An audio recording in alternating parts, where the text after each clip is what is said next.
Happy new day. It's me. It is Tanisha. Asha York Allen. I haven't done a live like this in a minute, so it feels really good. I'm in my Whitney t-shirt. Hey, Whitney. It feels really good to be here. I'm fresh out of a coaching call for one of my clients, um, and I just felt inspired to come. So I'm going to be doing these again, bringing these back on every week. Transformative talks, Transformative Tuesdays. I'm playing with the name, but I hope that you'll join me every Tuesday at about 11. Today, I wanted to make sure I got all my notes, all my things together, because I really wanted this call to be really, really impactful and this live to be really, really impactful and valuable. And so I did a little more organizing than I normally do, which is all good and great. But I wanted to make sure that I came correct for you all for your highest good and benefit. So again, hopefully you'll join me every week when I do these, so that I can see your faces, so that we can chat and get into the things. But welcome. So if you're new to seeing me go live or you're new to my world in general, let me introduce myself properly. I am Tanisha Asha York Allen. I am the CEO and founder of Your Other Mind. We are a coaching company and a business consultation firm. I am also a spiritual strategist and EFT tapping expert. I am also a strategic operations consultant. And I've been doing that for like the last 10 years, operations excellence specifically, building companies up, aligning purpose and people and products with the mission and the values, and all that thing is relevant. That's who I am. I originate from Brooklyn, New York, and this is kind of how I exist in life. I have blue and orange hair, this is kind of the things. And so I welcome you to the universe of Tanisha and the universe of Your Other Mind to come in and to be exposed to a different way of going about life, going about success, going about business and careers, and what it means to be a very expansive human. And so today's topic has been jumping out to me all week, and it's something I really, really, really want to talk about, and I'm really, really, really passionate about. Um, and it's intuition and business, and what it means to be intuitive and have a business.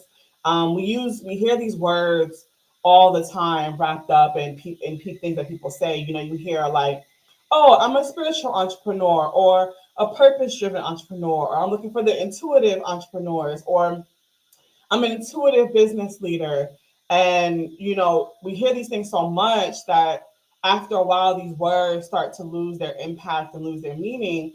And then people start to remove themselves from pieces of the conversation, not really knowing where in all of it do you fit, not really knowing where in all of it you find your purpose and you find your acceleration and you find your growth. And so I really want to come and have that conversation and just like drop some gems and give you guys some things and some real takeaways that you can use, to start to look at your business or look at your career or look at your life differently. And this is what today's conversation is about. So I do have my questions off screen because I want to make sure that I hit every point. I have my notes, my questions, so you'll see me looking all over the place. But I want to make sure that you guys can leave with a different perspective on the things that you do and what you contribute to the world and how you contribute it to the world. And so, yeah, so that's where we're going to start. And so I don't do anything without a little bit of prayer. It's non-denominational. Feel free to close your eyes. Feel free to keep them open. I'll keep my eyes open as I speak to you directly. And so the prayer goes like this. Mother, Father, God, I want to thank you for the awareness for everyone that's coming here today, that's coming to get what they need, what they are seeking. Let this call be foundational. Let it be transformational. Let it be expansive to our attention, our energy, and our awareness of self and where we stand in relation to everything that we want. This is something more for the highest good and impact of all those that we're destined to touch and love on, and including ourselves. And with that, we say amen, ashe, and for some of you, and so it is. Okay, so let's get into the skinny. So I want to talk to you about intuition first before I break down things. So, like I said, we hear words all the time. I want to start a feminine business and a spiritual business, and I'm a spiritual entrepreneur.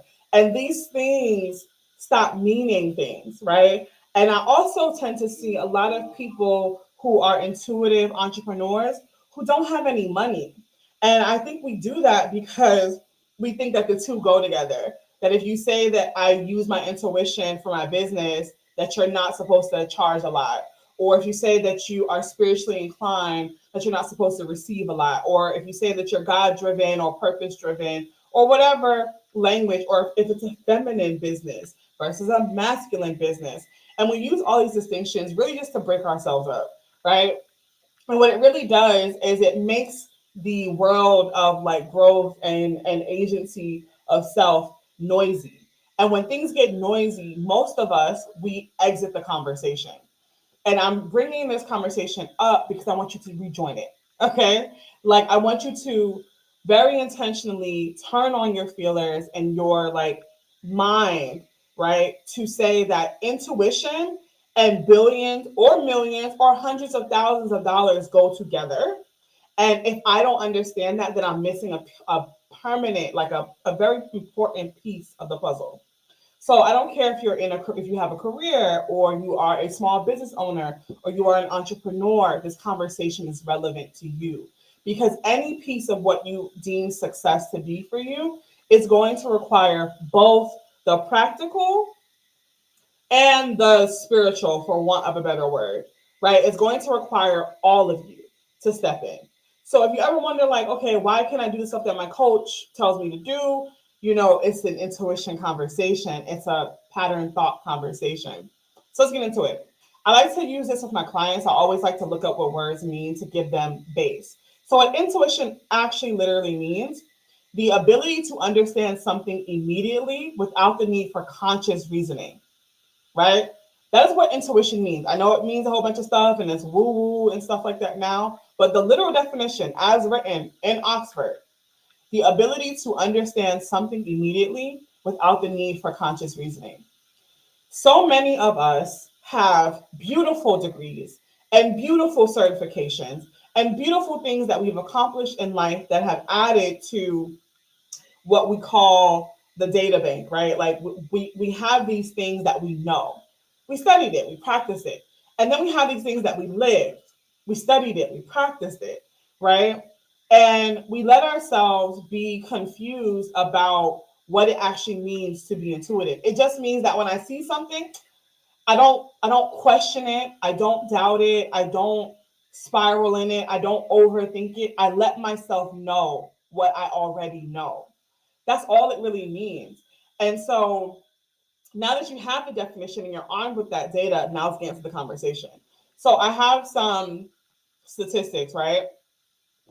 So in a study done over 1,100 senior executives worldwide, uh, 41% of them, not 41%, excuse me, in the order in which they ranked relevant information, right? The experience of others, intuition, and then data. Data was the third thing that they listed. So in the order, it went from what's most important for the decisions that they make is their intuition and experience, the experience of others, and then data, right? And so the reason why this is important is because when we go through the academic programs that we go through and we're getting all of our knowledge and we're accumulating things, we learn to over rely on other people. We are conditioned that way very specifically. If you're familiar with the four agreements, they might be familiar with the with Miguel Ruiz, who says the domestication of humans is the language that he uses. We all go under a domestication of humans. We all learn what it means to exist and participate in society. We all learn an image or an idea of success. Like half the reason that most of us go to college is because we learn that. We learn to go to school between 7 to 3 or 8 to 5 or whatever the timetable for school was. You learn to do that. And you learn to get to study to get good grades, which means you really kind of learn how to take tests, right? You learn how to perform in society. And what that does is it separates you from the natural course of knowing that you originally or without interference kind of lean into and take. It doesn't turn it off, but it gives you a very specific way of existing. So when people become entrepreneurs or they go into their careers, they just do a lot of things that they already were doing. They perform. You perform knowing of data. You perform long meetings. You perform studying data for long periods of time before you make a decision, and you create a persona, if you will, of what it means to be successful that may not even match who you naturally are, right? And this is where things kind of get weird because you learn not to trust yourself, right? You don't, in most of our societies, we learn not to trust ourselves. You can't rely on the feeling that you get. You can't rely on the idea that you have. Like you have to go and get it validated by other people. You have to get it seen over. Someone has to bless you with it, right? Before you're able to like take a big leap, right? Then you learn to ignore your own choices. In the domestication of people, we learn in the schooling and all the things, we learn that, okay, well, what I want shouldn't be what I really want. Like it's irrelevant because this needs to serve what I want should serve other people before it serves myself, which is a real hindrance for a lot of people in business, right? You also learn to separate yourself from your creativity, right? This idea of like not allowing your mind to be as expansive, you learn pattern thought. And so everything that you do and the things that you come to conclusion about, even the things that you're afraid of and the things that you let slow yourself down, they're all ideas from pattern thought, right? That say don't trust yourself, don't want too much, right? And now we're here. Don't have any other ideas outside of the parameters that you're used to. And the reason why this is an issue is because ultimately, homie, it separates you from your own tangible idea of success. So again, we hire coaches to help us, coaches and therapists to help guide us on these journeys of, um, excuse me, of like, hey, help me get more sales, help me transform my business, help me become more lean or whatever the language is, right? And then we wonder why we have an issue with taking the advice that they take. Because all of your domestication, all of the things that you have learned about how to be, all of your patterns of thought are so rooted in other people's ideas that now you question that feeling of excitement that you get when your coach tells you, go email 20 people, right? You delay it. You delay the work that you want to do. You delay the things that you want to do because you have been taught how to separate yourself from your natural ideas, the natural instincts and cues that happen inside of you. And in the world of business, if you want to make it to be successful, if you really want to hit like all the success that you have, if you want to have the life that looks amazing and banging and dope, you have to bring it together. You have to have both. It is not enough to have just strategy, right? And no spiritual or no intuition or no higher self is not enough. You have to have both because data and practical theory of business and strategy will tell you so much, right? It'll tell you so much. And then the knowing of yourself and the trusting of yourself and the trusting of your ideas is what's going to get you to consistent action that leads to change. Okay. So you have to have the ideas of practical strategy, that education, that knowledge, those insights, those next levels, right? And you have to have your natural ideas, your natural forms of inspiration. And so for me and my clients in our world, we use like tools. I teach them tools like human design and numerology and gene keys so they have an understanding of their inherent natural way of being, natural way that their energy can be used and morphed and transmuted to get results that they were looking for anyway. And how do you take the two of those things and put them together? So, in answering the question, what does it mean for a small business owner, entrepreneur to lean into their intuition? It means that you get to do it as yourself. Number one, right? The Oprahs of the world, the Steve Jobs of the world, the Russell Brands of the world, they do it as themselves, right? So the first thing your intuition offers you is a bigger, clearer look at who you are and what you naturally have to offer and your most creative, most wild ideas and the value and the punch and the impact that that has on society, right? Business is about what we have to offer one another. It is the gifts that we come here inherently to use and how we just, share it with other people, right? And then the energetic exchange or the currency that comes from that, right?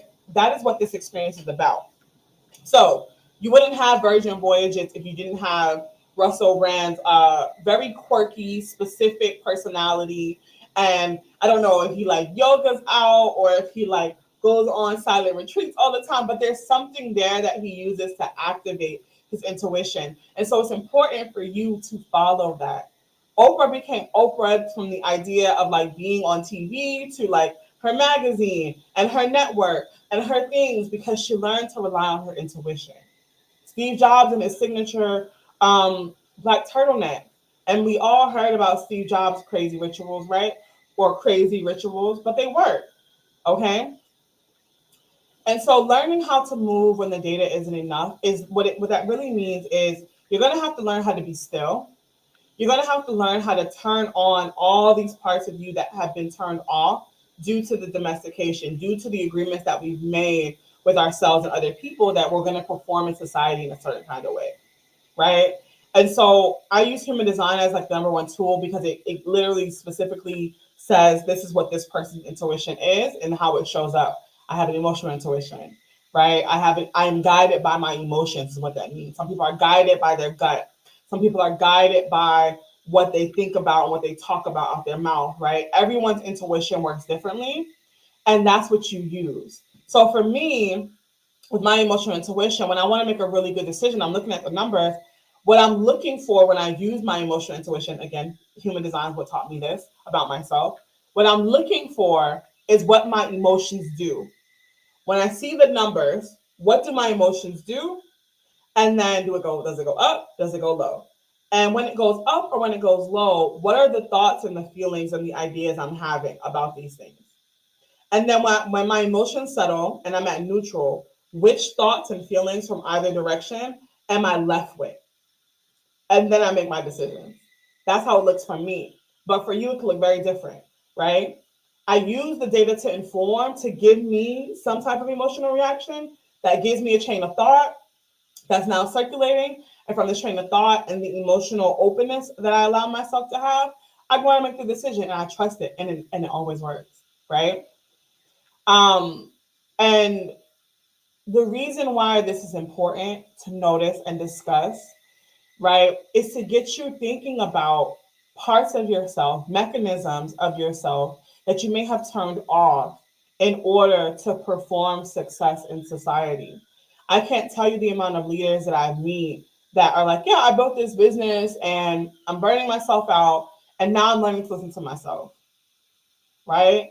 I'm trying to get you guys to go around the I built the business and I didn't listen to myself. And so now I built it kind of rocky, kind of unsteady. It's kind of annoying to do this work now. And now I'm trying to find ways to be still and trying to find ways to be lean out. I'm trying to gift you with the knowing that you can build an amazing business with all of your quirks and all of your ritualized habits and all of your natural ideas from the beginning.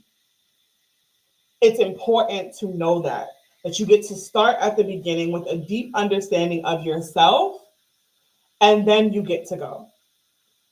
Okay? So if you weren't sure about that, you get to do it in that order.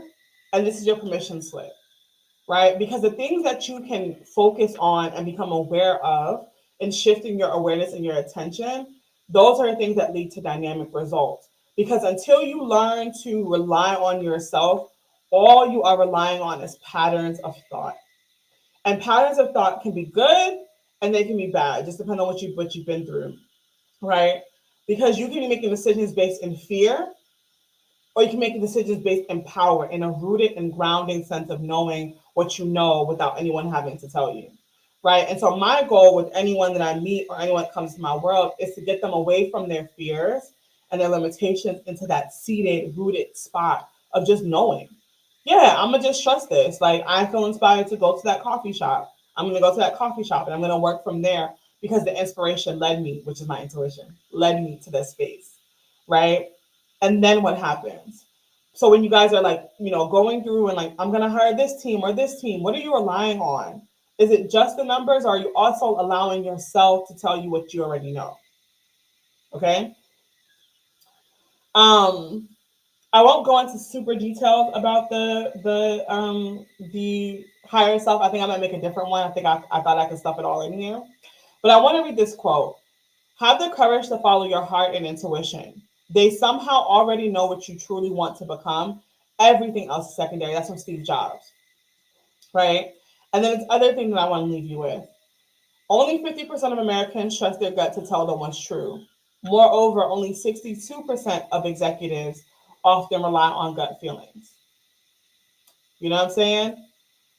And it makes me think about Chick-fil-A, and Chick-fil-A being the ridiculously large company that it is, and how masterfully Truett Cathy leaned into his own intuition. He leaned into his spirituality too, from a religious standpoint. But I'm leaning on his intuition, which is, hey, we're not open on Sundays. And how much you crave Chick-fil-A on Sundays. So whether you wanted Chick-fil-A by the time Monday got here or not, you want it because you craved it on Sunday and it wasn't open, so now you go get it.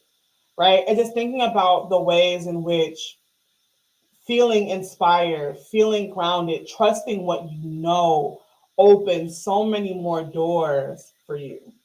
And so, if I can leave you with anything, I want to leave you with opening the doors for yourself, right?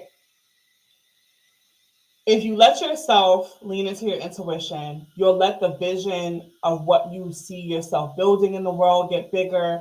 It'll change, right? Oprah went from having her own show, and that would have been enough for somebody who was just playing the game. But then she has a magazine, and then she has Oprah's favorite things, and then she has her own network and her own shows and Oprah Super Soul Sunday, and it just became more, right? Because after a while, she stopped performing business and performing success as she knew it, got still, got centered, and allow her vision to open up, allow herself to see what her contribution to her fellow society could be if she let go of just using numbers to inform the decisions. Because starting your own network isn't an easy thing. I'm pretty sure there was lots of risk in that, and the data probably didn't point to it being a success for a Black woman to have her own TV network, but it's worked out wonderfully, right? Another benefit of intuition is that it fosters change and evolution. The first level of growth, the first level of change is identity. And the you that you've always known is the you that is a combination of like your experiences, learned and trained and conditioned, right? And when you learn to lean into your intuition, you learn to become the full you and let all of your identity out. And that has been the work of leaders, right? Is to allow their identity to change, not from like something good or bad, but to change from like real and to performative, or from performative to real, right? Always letting the real you out, right? So there's that. And then it closes the gap of information, right? We don't know how we know all the things that our brain can store. Our brain is amazing, it's masterful. And the brain makes a lot of instant decisions without even considering the data most times. Because when your brain has a pattern of thinking a certain kind of way, when your neurons and things are moving to answer a problem in these very unique ways, it's doing that, right? It's the brain will shorten the amount of information it consumes, right, to help you make decisions quickly, right? And so that means that sometimes your trauma is the thing that's informing the decision. Like, for example, if you hire a sales coach to tell you to reach out to 10 people and you don't, it's because your brain has learned a way and a pattern of being. We're not doing things that are that risky, so it's just making the decision for you. But when you can learn to sit and listen to your intuition, activate this part of yourself, now your brain has something to weigh it against, right? It can weigh it against the stillness or it can weigh it against the fear. And what happens from that stillness is your body starts to tell an informed decision that help to close the gaps that your brain and its normal paths of thinking would otherwise keep you in the same cycles of. Okay? That was a really big topic. I'm going to start that to come back and explain that some more about how the brain works.